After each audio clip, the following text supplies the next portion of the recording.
Hello my dear friends. जैसे आप सब लोगों को पता है कि पिछले 2 दिनों से एक डार्क ह्यूमर नाम की बहुत ही आई थिंक फेमस एक टर्म चल रही है। एंड सब लोगों को इस चीज़ का थोड़ा कंफ्यूजन है कि what is this dark humour, what is this dark comedy. तो इस बात को थोड़ा समझते हैं।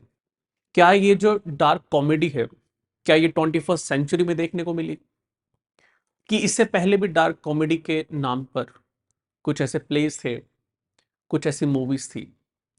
ये डार्क कॉमेडी है क्या, हिंदुस्तान के फ्यूचर के ऊपर इसका क्या इम्पैक्ट पड़ेगा, और हमारे लीगल पर्सपेक्टिव से क्या क्या, कौन कौन से कानून, सेक्शंस, पीनल्स, जिसको आज की डेट में भारतीय न्याय संहिता बोला जाता है, तो उसमें किस पर्टिकुलर सेक्शन में इसके बारे में, इसकी लीगैलिटीज के बारे में बात की गई है। तो will also focus over that. तो सबसे पहले समझते हैं guys, what is this dark humour और द डार्क कॉमेडी। अगर एक सिंपल लैंग्वेज में गाइस आप लोगों को मैं बताऊं, कुछ चीजें ऐसी जो टैबू हैं, कुछ ऐसे सेंसिटिव मुद्दे, डेथ, बिट्रेयल, पॉवर्टी,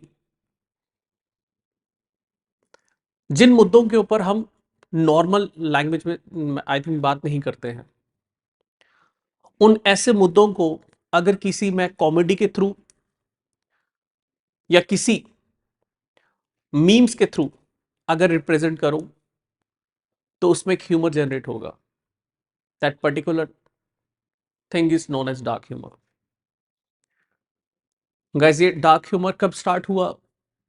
क्या डार्क ह्यूमर ये यूट्यूब जैसे चैनल्स पे ही देखने को मिला कि इससे पहले भी था? तो guys let me take you to a PDF जिसमें मैं थोड़ी चीजें आप लोगों को इसमें बताता हूँ। अगर स्टार्टिंग से बात करें, as you know what is this dark humour, तो शेक्सपियर साहब, उनके प्लेज अगर देखोगे, हैमलेट एंड मैकबेथ, ये दोनों अलग अलग हैं, तो उनमें भी he talk about death, betrayal and horror humour. He not only talked about, he portrayed that thing over that place. अगर आप देखोगे French philosopher Jean Paul Sartre and Albert Camus, इनका भी एक एग्जिस्टेंशियल फिलॉसफी, एक आइडिया था जिसमें dark comedy को रिफ्लेक्ट किया हुआ था। अगर मैं Charlie Chaplin, the most famous, I am a 90s kid and somewhere I knew Charlie Chaplin, I've seen his videos, comedy and all something। तो उन्होंने भी एक नाजिस और हिटलर के ऊपर, गाइस, जो उस टाइम का अगर आप देखोगे 1930s और 40s में, जो बहुत एक सेंसिटिव मुद्दा था जिसके बारे में लोग जिक्र नहीं करते थे, बात नहीं करते थे, तो उन्होंने उस नाजिस और हिटलर, इन दोनों चीज़ों को एक पर्टिकुलर प्ले में पोर्ट्रे किया, एक मूवी में पोर्ट्रे किया जो 1940 में आई थी, द ग्रेट डिक्टेटर, जिसको उन्होंने बड़ा कॉमेडी फॉर्म में कुछ सेंसिटिव मुद्दों को बताया था, जिसमें लोगों ने इसको एक्सेप्ट किया, नो डाउट, जो भी चीज़ें उसमें बातें थी। इवन शोज जो इंटरनेशनल शोज आते हैं, south park, the office and the BoJack horseman, इसमें अगर आप देखोगे तो इसमें भी काफी ज्यादा जिक्र जो है वो इस डार्क कॉमेडी का काफी ज्यादा किया हुआ है।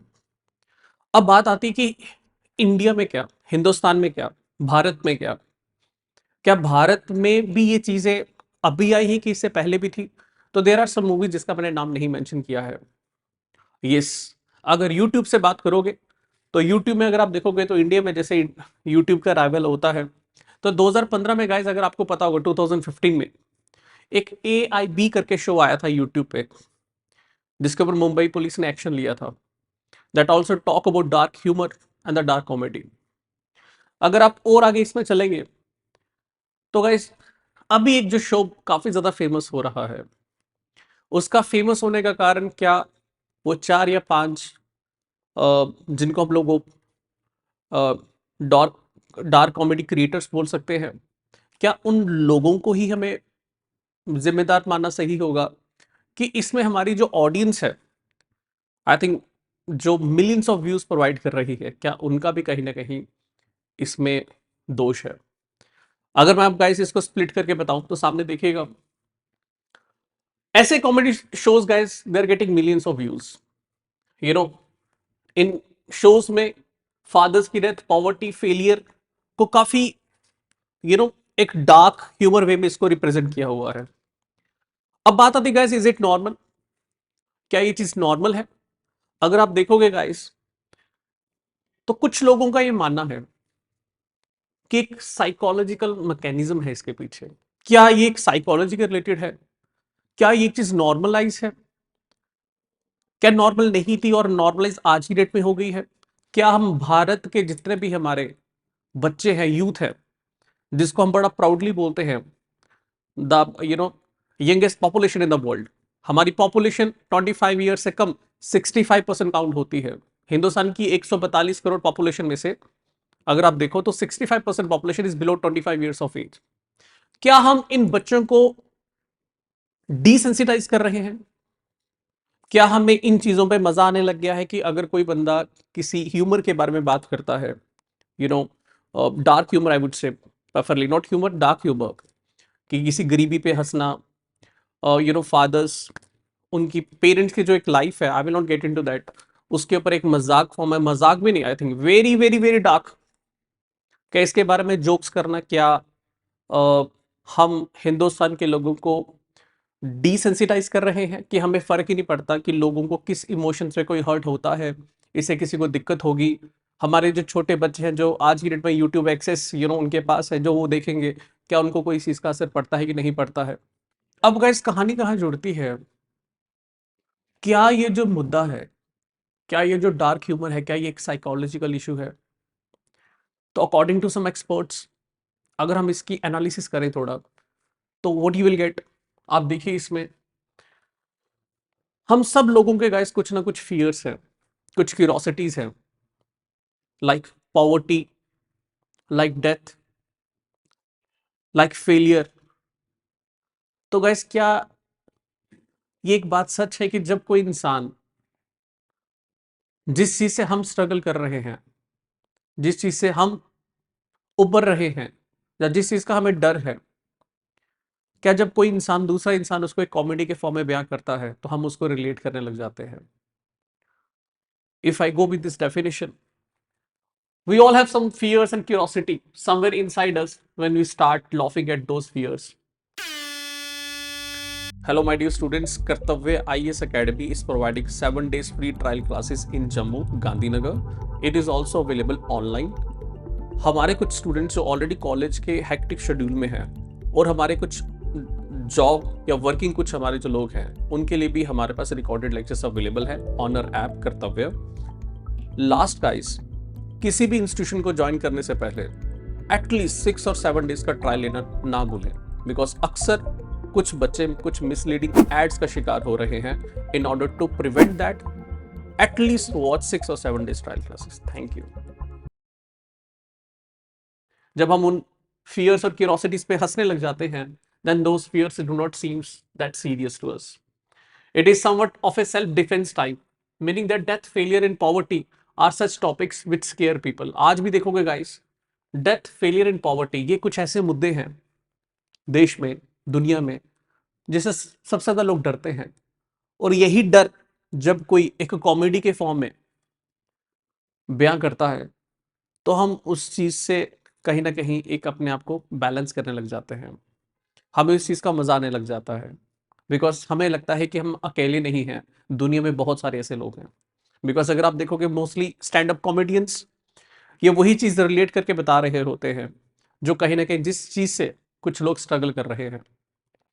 अगर मैं इसको एक कॉमेडियन का, मैंने एक कहीं ना कहीं एक वीडियो देखा था जिसमें वो बता रहा था कि मेरे माँ बाप इतने गरीब हैं, ना हम इस गरीबी से बाहर निकले, ना ही मैं एक स्प्लेंडर ले पा रहा हूं। तो basically what you meant to say कि दुनिया में गाइस ऐसे बहुत सारे हिंदुस्तान में लोग हैं जो इस पॉवर्टी के ट्रैप से बाहर निकलना चाहते हैं, जब low middle class low middle class family से आते हैं, and somewhere they are struggling, when they listen these kind of comedies, तो कहीं ना कहीं दे गेट रिलीव्ड कि हम अकेले नहीं है, देयर आर मेनी अदर्स। तो हम उसी को एक कॉमेडी के फॉर्म में बयां कर रहे हैं। अब गाइस और क्या देखने को मिलता है? Now, most people are afraid of poverty and still they are laughing on poverty. Means it's a new way to relate because everyone goes through some struggle somewhere or other. Now, in such a situation, a dark humor becomes like an escapism. Means ये जो dark humor है guys, poverty पे हंसना, mean जिन चीजों से लोगों को डर है उसी पे लोगों को हंसाया जा रहा। इसको गाइस आज के टाइम पे एक टर्म यूज की जाती है एस्केपिज्म, कि जिस चीज से मैं स्ट्रगल कर रहा हूँ, जो डर है मेरे, उस चीज को निकालने के लिए मैं इन पर्टिकुलर चीजों का यूज करता हूँ, इस डार्क कॉमेडी का यूज करता हूँ, कि इसमें मैं अकेला नहीं हूँ, मेरा फियर खत्म हो रहा है somewhere. Many people use dark humor to remove dark fear inside them, like they enjoy tranquilizing the pain and struggle of others. आप लोगों ने गाइस काफी ऐसे शोज देखे होंगे जहां पर कुछ टास्क दिए जाते हैं कुछ लोगों को, उस टास्क में किसी लोगों की आंखों में मिर्ची लगाई जाती है, और ये मिर्ची लगाना गाइस काफी ज्यादा कंटेस्टेंट्स जो उस पर्टिकुलर चीज में पार्टिसिपेट कर रहे होते हैं, उनमें जिनके वो दुश्मन होते हैं या जिनको वो पसंद नहीं करते, तो उनको एक एक रिलीफ मिल रहा होता है उस चीज से। क्या ये डार्क कॉमेडी भी उसी का एक एक्सप्रेशन है? आज की डेट में गाइस एक न्यू नॉर्मल बनता जा रहा है, वो है jokes on someone's tragedy just to satisfy your own superiority complex. जब हमें लगता है कि हमारे साथ हमारे पैरेलल जितने लोग रहते हैं वो भी कहीं ना कहीं स्ट्रगल कर रहे हैं, उसी एक ट्रैप में है, तो हमें उस चीज का मजा आने लग जाता है। This is a very new normalise this days, this is so called as escapism. अब गाइस मेन मुद्दा ये आता है, अब गाइस मेन इशू ये आता है, क्या हिंदुस्तान में अगर ऐसे पर्टिकुलर शोज को हमारी ऑडियंस पसंद कर रही है, एज आई टोल्ड यू कि क्यों ऐसे शोज को पसंद किया जा रहा है, because it's a form escapism. Dark comedy एक ऐसे कुछ टैबू, कुछ इनसेंसिटिव टॉपिक्स जिसके बारे में नॉर्मलाइज होके बात नहीं कर सकते, उसको अगर कॉमेडी के फॉर्म में अगर आप बयान करोगे तो that can be acceptable, that can be a very attractive, you know. Now I will not relate this with other kind of things जो इंटरनेट पे अवेलेबल हैं, but I will stick with the topic. अब gas कहानी ये आती है कि इसका सबसे बड़ा इशू क्या हो सकता है, इसके इम्प्लीकेशंस क्या हो सकते हैं। क्या भारत में जिस अमृतकाल पीरियड में हम हिंदुस्तान के नौजवान को स्किल डेवलपमेंट बाकी प्रोग्राम्स के थ्रू एक मेन स्ट्रीम पे लाना चाहते हैं, हिंदुस्तान का दारोमदार कुछ young young I think warriors के ऊपर जो रखना चाहते हैं, क्या उन वॉरियर्स को अगर हम डिसेंसिटाइज करेंगे तो क्या चीजें आगे देखने को मिल सकती हैं? पीपल विल लॉफ, लोगों को असर नहीं पड़ेगा कि अगर आप कुछ वर्ड यूज कर रहे हो तो कुछ लोग इनसेंसिटिव हो गए जिनको शायद वो चीज पसंद नहीं आएगी, maybe they get hurt emotionally, mentally, physically, but शायद कुछ लोगों को वो चीज समझ ही नहीं आएंगी, बिकॉज हम उस इन्वायरमेंट का पार्ट बन जाएंगे जो एक डिसेंसिटाइज्ड है, जिसके अंदर सेंसिटिविटी नाम की कोई चीज ही नहीं बचेगी। तो मेरे लिए गाइस अगर मैं अपना एक सब्जेक्टिव, क्योंकि मैं यहाँ पर जो भी चीज़ें बोल रहा हूँ मुझे एक सब्जेक्टिवली मैं बयान कर रहा हूँ, कुछ को ये चीज़ें सही सही नहीं भी लग सकती हैं, but what I mean to say, are we in such a stage कि हमें डिसेंसिटाइज होना चाहिए, और क्या आने वाले टाइम पे भी डिसेंसिटाइजेशन होना एक राइट पाथ है, जहां पर कोई पर्दा, कोई बैरियर नहीं होगा, हर एक चीज इतनी ओपनली सामने दिखेगी, तो क्या are we ready to get into that phase? क्या हम आज भी मॉडर्नाइजेशन के बजाय वेस्टर्नाइजेशन में जा रहे हैं? Countries like Mexico, there are many countries, I will not take the name of that countries, जो इस पर्टिकुलर डिसेंसिटाइजेशन के डार्क ह्यूमर जैसे कंटेंट को बहुत बढ़ावा देते हैं। तो आज का मुद्दा मैंने बोला कि अगेन अदर्स कंट्रीज का नहीं है, आज का मुद्दा इस भारत का है, a country which is known by its culture. I am not saying कि सब टॉपिक्स जो टैबू के रिलेटेड होते हैं उनके बारे में बात करना बुरी चीज है, but what I meant to say dark comedy, desensitisation, something which is vulgar, क्या उन चीजों को प्रमोट करना क्या हिंदुस्तान के लिए एक नॉर्मल है? क्या हम इसको नॉर्मलाइज कर रहे हैं? अब गाइस कहानी आती है कि हम लोगों के पास ऐसे कौन से लीगल पर्सपेक्टिव हैं related to this dark humour, this dark comedy. क्या कुछ सेक्शंस हैं? तो अगर आप देखोगे तो पहले इंडियन पिनल कोड में भी इसके बारे में मेंशन किया हुआ था, और अब जो भारतीय न्याय संहिता है उसमें कुछ सेक्शंस को अप एंड डाउन किया गया है, मोस्टली जो कंटेंट है वो आपको सेम देखने को मिलेगा। अब गाइस कहानी ये आती है कि आप लोगों को ये जो ऑब्सेनिटी, वल्गैरिटी और कहीं ना कहीं डिसेंसी के रिलेटेड जो चीजें हैं, क्या कहीं हमारे फंडामेंटल राइट्स में मेंशन है? तो गाइस ये आर्टिकल 19 क्लॉज 1 सब क्लॉज है which talks about decency and morality. Guys हमारा कॉन्स्टिट्यूशन हमें पूरा हक देता है कि हम अपनी चीजों को एक्सप्रेस कर सकते हैं, बयान कर सकते हैं, But do remember, fundamental rights are not absolute, they are qualified. When we understand qualified, it means there are some limitations. हम एक लिमिट में रहे, दायरे में रहकर ही चीजें कर सकते हैं. अगर आप देखोगे तो पीछे पीछे जो इंडियन पिनल कोड था उसके कुछ सेक्शंस थे. अब गाइस बात आती है कि अगर आप देखोगे तो हमारे हिंदुस्तान में इस ऑब्सीन मटेरियल्स के रिलेटेड, ऑब्सेनिटी, वल्गर कंटेंट के रिलेटेड क्या हमारे इंडियन पिनल कोड में इसके रिलेटेड कोई सेक्शंस हैं? तो यस, अगर आप देखोगे तो section 292 that talks about pamphlets, books, drawing, paintings and other objects that are gived to the people, you know, that are thrown to the people, you know, तो उसको 292 सेक्शन के तहत हमने कवर किया हुआ. अगर आप देखोगे सेक्शन 293 तो that talks about sale, distribution and exhibition of obscene materials to minors. 18 साल से कम लोगों को अगर आप किसी से कुछ चीजें सेल करके, डिस्ट्रीब्यूट करके या एग्जिबिट करके अगर कुछ माइनर्स को आप ये चीजें थ्रो करते हो, सेंड करते हो, तो that will be covered under section 293. अगर आप देखोगे obscene acts in the public, public में चाहे सिंगिंग करके, रिसाइट करके, अटरिंग ऑब्सीन वर्ड्स करके अगर आप यूज करते हो तो उसको सेक्शन 294 में कवर किया हुआ है. इसका मतलब ये जो कॉमेडी ड्रामा है, ये जो कॉमेडी आप लोग डार्क कॉमेडी जिसको हम लोग बोल रहे हैं, इसको सेक्शन 294 के अंडर जो है कवर किया जाएगा अगर इस पे कोई लीगल एक्शन होता है तो. और गाइस हमारे हिंदुस्तान में जो इंफॉर्मेशन टेक्नोलॉजी एक्ट 2000 है, IT act, that also criminalise obscene conduct on internet. Internet के ऊपर अगर कोई ऑब्सीन चीजों को कहीं ना कहीं थ्रो किया जाता है तो सम वेबसाइट्स, तो उसको हमारा जो आईटी एक्ट है 2000 वो भी इसको कवर करता है, उसको पिनलाइज करता है, उसको क्रिमिनलाइज करता है. अब गाइस बात आती है क्या आज भारतीय न्याय संहिता, इंडियन पिनल कोड को अगर आप देखोगे तो लास्ट ईयर उसको भारतीय न्याय संहिता के फॉर्म में कन्वर्ट कर दिया गया. तो जो सेक्शंस पुराने थे क्या आज भी वही कवर है? अगर आप देखोगे तब सेक्शन 294 अगर आप देखोगे that deals with the sale, distribution and exhibition of obscene materials. Section 295 deals with the sale, distribution, exhibition of obscene materials to the children. Means कहीं ना कहीं अगर आप देखोगे तो आर्टिकल्स में थोड़ा डिफरेंस देखने, जो यहां पर आर्टिकल 292 में था तो यहां पर वो आर्टिकल 294 में कहीं ना कहीं आ गया है. जो वहां पर आर्टिकल 293 में था वो यहां पर 295 में आ गया. तो सेक्शंस में चेंजेस हुए हैं, अदरवाइज जो कंटेंट है वो कहीं ना कहीं सेम देखने को मिला है. और जो पब्लिक प्लेसेस का जो एक्ट है, जो मैंने बताया कि अभी जो डार्क ह्यूमर या डार्क कॉमेडी के ऊपर जो सेक्शंस कवर किए गए थे, तो इंडियन पिनल कोड में अगर आप देखो तो उसको इन्होंने कवर किया हुआ है 294 में. पब्लिक पब्लिक ऑब्सेनिटी अगर कोई ऑफेंस अगर आप करते हो, earlier it was in section 294. अगर आज भारतीय न्याय संहिता के फॉर्म में देखोगे तो इसको हम लोगों ने कवर किया है सेक्शन 296 में. तो this I think must you should know because of course there are chances कि इन पर्टिकुलर चीजों के ऊपर guys they questions can be asked in the mains somewhere. तो कुछ सेक्शन कौन सी इसके रिलेटेड जुड़ती है तो वो आपको पता होना चाहिए. बाकी गाइस आई विश आप लोगों को थोड़ा आइडिया लगा होगा what is this all about this dark comedy and dark humour. Yes, I know, guys, this is a very hotspot topic these days. Or somewhere, guys, we need to be sensitized. Somewhere we should know because it's a moral responsibility of us. ये हम सब लोगों की जिम्मेदारी बनती है हम किस कंटेंट को हमें प्रमोट करना चाहिए और किसको नहीं.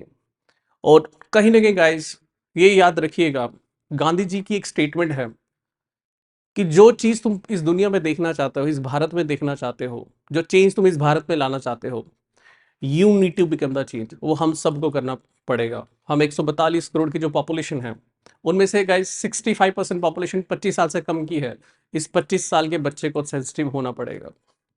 और मुझे लगता है सबका साथ, सबका विकास, सबका प्रयास, ये जो सबका प्रयास बीच में टर्म है, हमें इसको कॉन्फिडेंटली, मैच्योरली और वाइजली मुझे लगता है इंप्लीमेंट करना पड़ेगा. बिकॉज हम सबको ऑल टुगेदरली, कलेक्टिवली इस सेंसिटिव और इस सेंसिटिव मुद्दों को देखना पड़ेगा.